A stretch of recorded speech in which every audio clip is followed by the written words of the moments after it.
Imaginez la scène. Un homme se tient devant une mosquée. Il tient dans ses mains un exemplaire du Coran. Autour de lui, des policiers. Pas pour l'arrêter, pour le protéger. Il pose le livre sacré au sol, sort un briquet, et devant les caméras du monde entier, il y met le feu. Ce n'est pas une fiction. Ça s'est produit à Stockholm, en Suède, un jour de fête pour des millions de musulmans à travers le monde.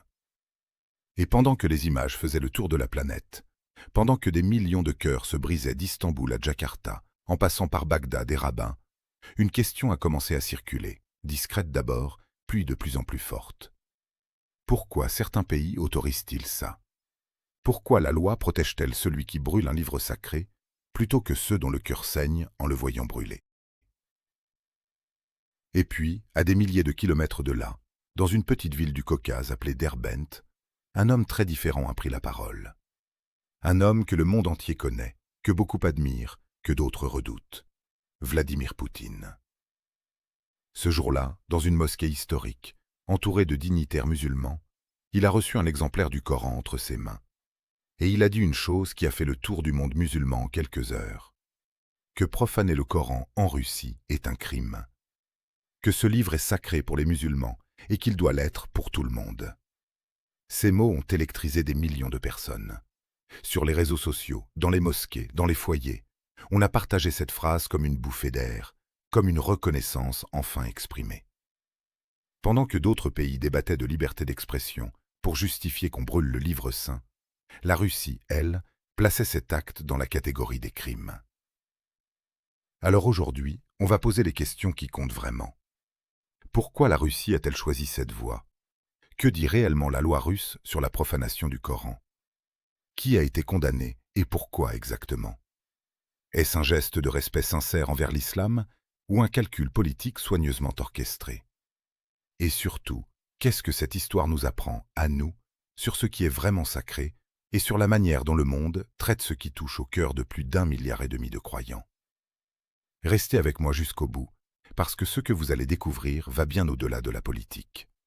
Ça touche à quelque chose de beaucoup plus profond. Le jour où le monde a retenu son souffle. Pour comprendre pourquoi les mots de Poutine ont eu un tel écho, il faut d'abord comprendre ce qui s'est passé avant. Il faut revenir à cette scène de Stockholm, parce que c'est elle qui a mis le feu aux poudres, au sens propre comme au figuré. Ce jour-là, c'était l'Aïd al-Adha. Pour les musulmans du monde entier, c'est l'une des journées les plus sacrées de l'année. C'est le jour du sacrifice, le jour du souvenir de la soumission d'Ibrahim, le jour où les familles se réunissent, où l'on partage la viande avec les plus démunis, où l'on rend grâce. C'est un jour de paix, de piété, de gratitude. Et c'est précisément ce jour-là qu'un homme a choisi de brûler le Coran devant une mosquée, sous protection policière, avec une autorisation officielle des autorités suédoises au nom de la liberté d'expression. Essayez d'imaginer, une seconde, ce que cela représente pour un croyant. Le Coran n'est pas un livre comme les autres. Pour un musulman, ce n'est pas un texte parmi d'autres, une œuvre littéraire, un objet culturel. C'est la parole de Dieu lui-même, révélée, préservée, récitée, mémorisée, embrassée, posée avec respect, jamais laissée à terre, jamais touchée sans purification. Des enfants de 7 ans à travers le monde apprennent à le manipuler avec un respect que peu d'objets reçoivent dans une vie entière.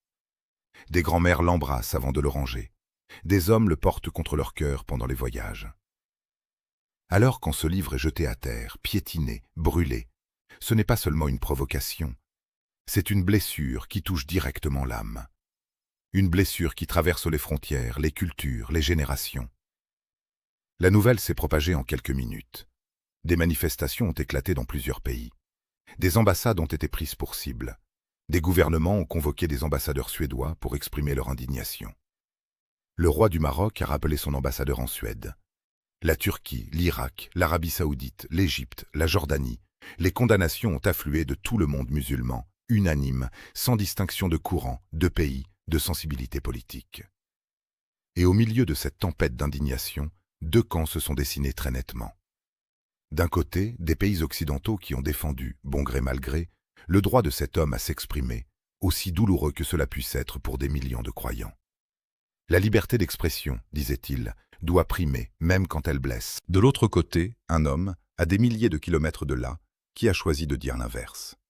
Que ce livre est sacré, que le profaner est un crime, que ce n'est pas une question de liberté, mais de respect fondamental envers la foi de plus d'1,5 milliard d'êtres humains. Et c'est là que l'histoire devient vraiment intéressante. Parce que cet homme, ce n'est pas n'importe qui. C'est le président d'un pays qui, il y a un siècle, a interdit la religion elle-même. Un pays où, sous le régime soviétique, les mosquées ont été fermées, les imams déportés, le Coran confisqué, brûlé, interdit d'enseignement. Un pays où la foi elle-même était considérée comme un crime contre l'État. Comment un tel pays en est-il arrivé, aujourd'hui, à se présenter comme le protecteur du livre sacré des musulmans? C'est cette question qui va nous occuper maintenant, et croyez-moi, la réponse est loin d'être simple. Derbent, la mosquée et les mots qui ont tout changé. Pour comprendre ce moment, il faut se rendre à Derbent, une ville du Daghestan, cette république autonome du Caucase russe où l'islam est majoritaire depuis plus de 1000 ans. Derbent n'est pas une ville choisie au hasard. C'est l'une des plus anciennes cités musulmanes de toute la Russie, un lieu chargé d'histoire où se trouve la mosquée Djouma, l'une des plus vieilles mosquées de tout le territoire de l'ancienne Union soviétique. C'est dans ce lieu chargé de symboles que Vladimir Poutine s'est rendu à l'occasion de l'Aïd al-Adha, quelques heures à peine après que les images de Stockholm ont commencé à circuler. Le timing n'était pas un hasard. Rien dans ce genre de mise en scène politique n'est jamais laissé au hasard. Des dignitaires musulmans l'attendaient, des imams, des représentants du Conseil des Mouftis de Russie, des figures respectées de la communauté. Et devant les caméras, l'un d'eux lui a offert un exemplaire du Coran. Ce geste, à lui seul, était déjà chargé de sens. Un président russe recevant le livre saint des mains de dignitaires musulmans, dans l'une des plus anciennes mosquées du pays, le jour même où, en Europe, on autorisait qu'on le brûle.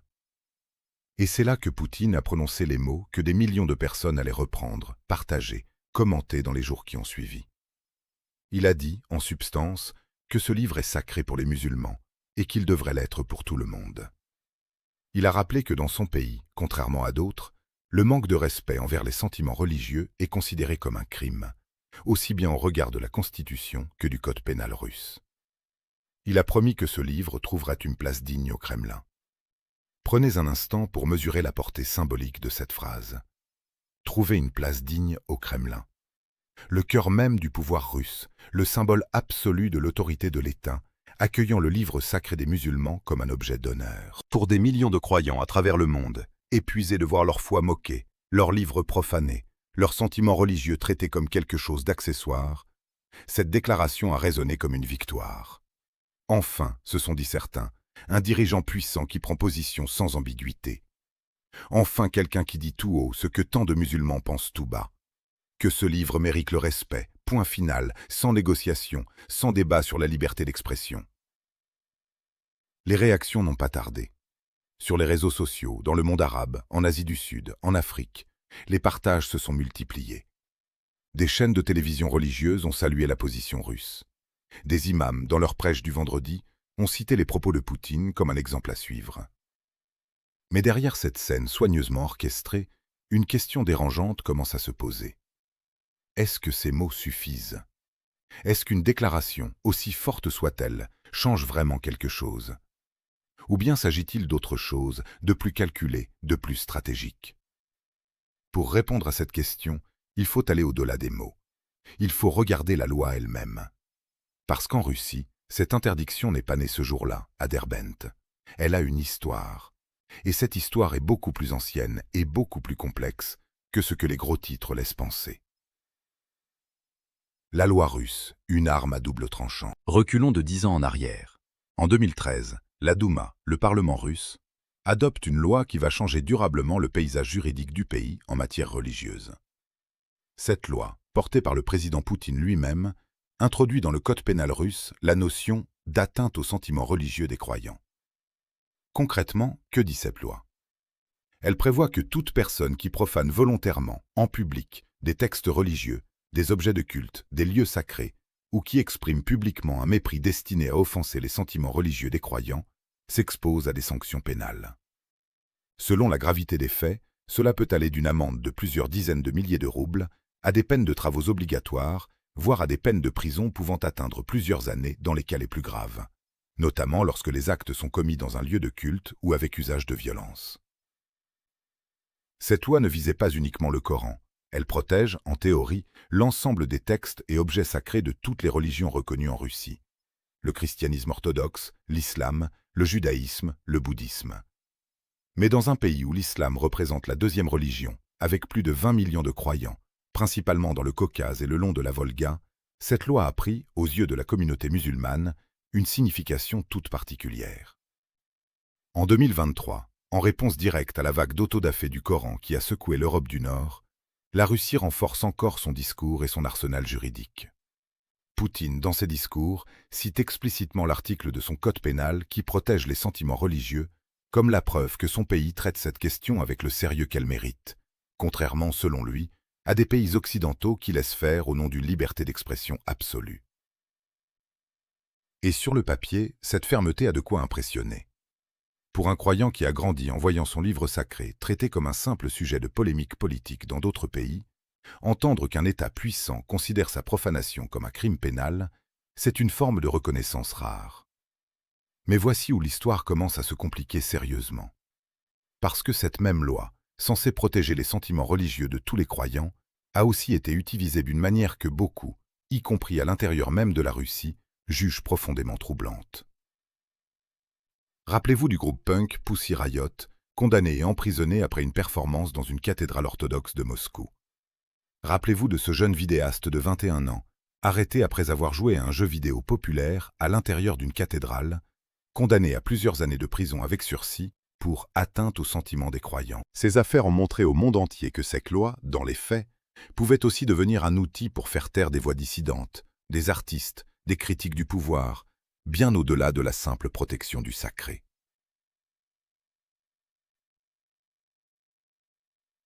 Et surtout, il faut parler d'un événement qui a profondément divisé la communauté musulmane russe elle-même.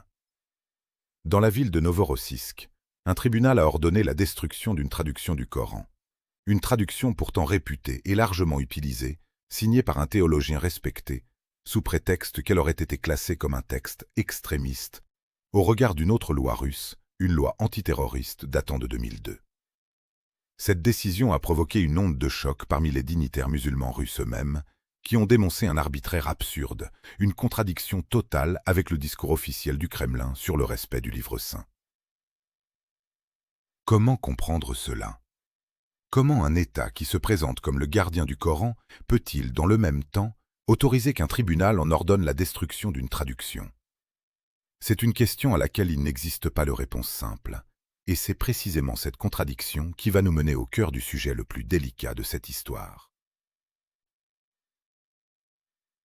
L'homme qui a brûlé le Coran et ce qui lui est arrivé. Il y a une histoire, en particulier, qui illustre à quel point cette question est complexe, bien plus complexe que les simples déclarations officielles. En mai, dans la ville de Volgograd, un jeune homme filme une vidéo de lui-même en train de brûler un exemplaire du Coran devant une mosquée. La vidéo se répand en ligne et elle provoque une indignation immense, en particulier en Tchétchénie, région russe à très forte majorité musulmane, dirigée d'une main de fer par un homme dont le nom est connu de tous, Ramzan Kadyrov. Le jeune homme est arrêté. Mais au lieu d'être jugé sur place, à Volgograd, il est transféré en Tchétchénie. Et c'est là que les choses prennent une tournure que beaucoup d'observateurs des droits humains ont qualifiée d'extrêmement inquiétante. Pendant sa détention, une vidéo circule montrant le fils adolescent de Kadyrov en train de rouer de coups le détenu, un homme menotté, sans défense. Loin de condamner cet acte, Kadyrov l'a publiquement approuvé. Et quelques mois plus tard, son fils reçoit même une distinction officielle, un titre honorifique de héros de la République tchétchène. Vous voyez la scène, un jeune homme accusé d'avoir profané le Coran, battu en détention par un adolescent qui reçoit ensuite une médaille pour ce geste. C'est ça, la réalité derrière les discours. Mais l'histoire ne s'arrête pas là. Ce jeune homme est d'abord condamné à plusieurs années de prison avec sursis pour atteinte aux sentiments des croyants. Puis, quelque temps plus tard, les autorités russes ajoutent à son dossier une accusation bien plus lourde, celle de trahison, l'accusant d'avoir agi comme espion pour l'Ukraine. Il est rejugé et cette fois condamné à plus de 13 années supplémentaires de prison. Une organisation russe de défense des droits humains, l'une des plus respectées du pays, a classé cet homme comme prisonnier politique. Non pas en niant la gravité de l'acte de brûler le Coran, un acte qu'elle reconnaît comme profondément blessant, mais en questionnant la solidité des preuves qui le relient à un quelconque espionnage et en pointant du doigt la manière dont cette affaire a été instrumentalisée. Alors, qu'est-ce que cette histoire nous révèle vraiment? Elle nous montre que derrière la punition de la profanation du Coran en Russie, il y a souvent quelque chose de plus large, de plus politique. Ce jeune homme n'a pas seulement été puni pour avoir blessé les sentiments religieux de millions de musulmans russes. Il est devenu, presque malgré lui, un symbole utilisé dans un contexte géopolitique bien plus vaste. Celui de la guerre en Ukraine, celui de la mobilisation du sentiment religieux au service d'un discours national. Et c'est précisément là que se trouve la question la plus difficile, la plus inconfortable, celle que peu de gens osent poser directement. Est-ce que ce respect affiché du Coran est sincère, profondément enraciné dans une conviction, ou bien s'agit-il d'un outil habilement utilisé pour consolider un pouvoir, unifier une population multiconfessionnelle autour d'un discours commun et se positionner face à l'Occident sur la scène internationale? La vérité, comme souvent, se trouve probablement quelque part entre les deux. Et c'est cette vérité complexe qu'il faut avoir le courage de regarder en face. Sincérité ou calcul? Le grand échiquier géopolitique. Prenons un peu de recul et regardons la carte du monde. D'un côté, il y a des pays occidentaux, comme la Suède ou le Danemark, qui ont longtemps défendu, au nom de la liberté d'expression, le droit de brûler des textes religieux lors de manifestations autorisées. Ce n'est qu'après une vague de tensions diplomatiques majeures, après des menaces d'attentats, après des ruptures commerciales et des rappels d'ambassadeurs par plusieurs pays musulmans, que ces gouvernements ont commencé à faire machine arrière. Le Danemark, par exemple, a fini par adopter, fin 2023, une loi interdisant le traitement inapproprié de textes ayant une signification religieuse importante, sous peine d'amende ou de prison. Une décision saluée par de nombreux pays musulmans, mais aussi critiquée en interne par les voix qui y voient un recul de la liberté d'expression. De l'autre côté, il y a la Russie, un pays qui, depuis plus de 10 ans déjà, avant même la crise diplomatique de 2023, disposait d'une loi pénalisant l'atteinte aux sentiments religieux. Un pays qui a su, avec un sens politique redoutable, transformer cette législation en argument diplomatique, en position morale affichée face à l'Occident, à un moment particulièrement stratégique, alors que la Russie cherche justement à renforcer ses liens avec le monde musulman, que ce soit au Moyen-Orient, en Afrique ou en Asie centrale, dans un contexte d'isolement croissant vis-à-vis des puissances occidentales depuis le début de la guerre en Ukraine. Il ne s'agit pas ici de juger les cœurs, de prétendre lire les intentions profondes d'un homme d'État. Personne ne peut affirmer avec certitude absolue ce que Vladimir Poutine ressent réellement au fond de lui face au Coran. Mais il est possible, et même nécessaire, de regarder les faits, les décisions, le contexte, et de se poser des questions légitimes.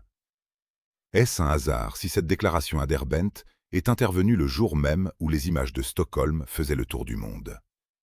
Est-ce un hasard si la Russie multiplie ses gestes symboliques envers l'islam, à un moment où elle cherche activement des alliances avec des pays à majorité musulmane, de l'Iran à plusieurs nations africaines? Est-ce une coïncidence si dans le même temps, cette même législation sur les sentiments religieux a aussi servi à faire taire des artistes, des dissidents, et à alourdir les charges contre des personnes accusées de trahison dans le contexte de la guerre? Il faut aussi entendre une autre réalité, plus large encore. En Russie, d'autres minorités religieuses ont connu, elles, une répression bien plus dure, sans qu'aucune déclaration solennelle ne vienne les protéger. Les témoins de Jéhovah, par exemple, ont été purement et simplement interdits par la justice russe, leur littérature religieuse classée comme extrémiste, leurs biens confisqués, leurs membres poursuivis. Cette réalité rappelle que la protection du sacré, en Russie, n'est ni uniforme, ni appliquée avec la même intensité selon les communautés concernées. Alors, sincérité ou calcul? Peut-être que la question elle-même est trop simple pour une réalité aussi complexe. Peut-être que les deux coexistent, intimement mêlés, comme c'est souvent le cas en politique, où les convictions personnelles et les intérêts stratégiques d'un État avancent rarement de manière totalement séparée. Ce qui est certain, en revanche, c'est ceci.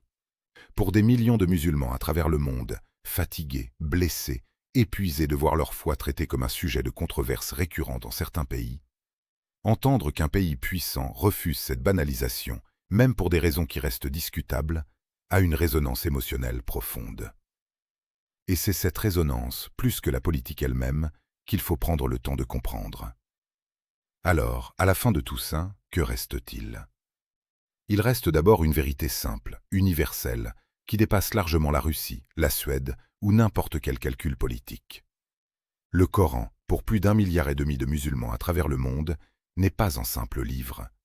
C'est une présence dans chaque foyer, une voix qui accompagne la naissance, le mariage, le deuil.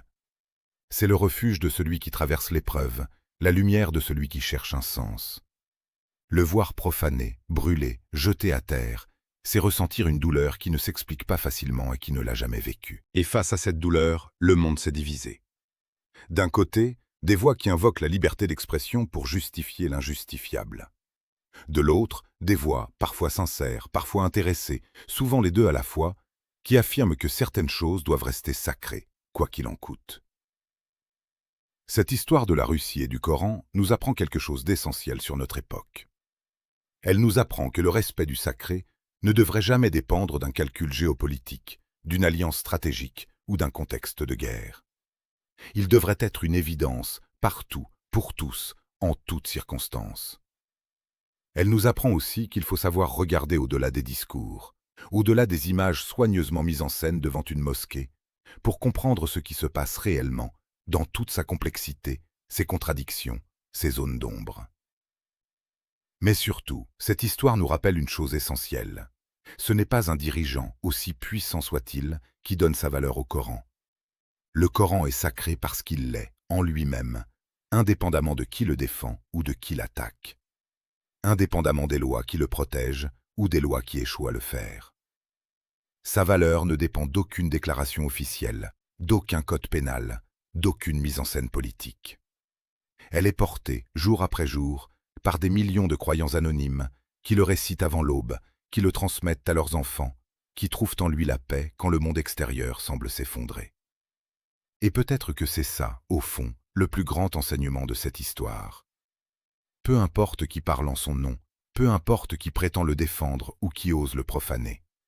Le Coran continuera d'être récité, mémorisé, aimé, transmis, de génération en génération, bien après que les calculs politiques d'aujourd'hui auront été oubliés. Si cette vidéo vous a touché, si elle a fait résonner quelque chose en vous, prenez un instant pour vous abonner à la chaîne. Activez la cloche de notification, parce que d'autres histoires comme celle-ci vous attendent.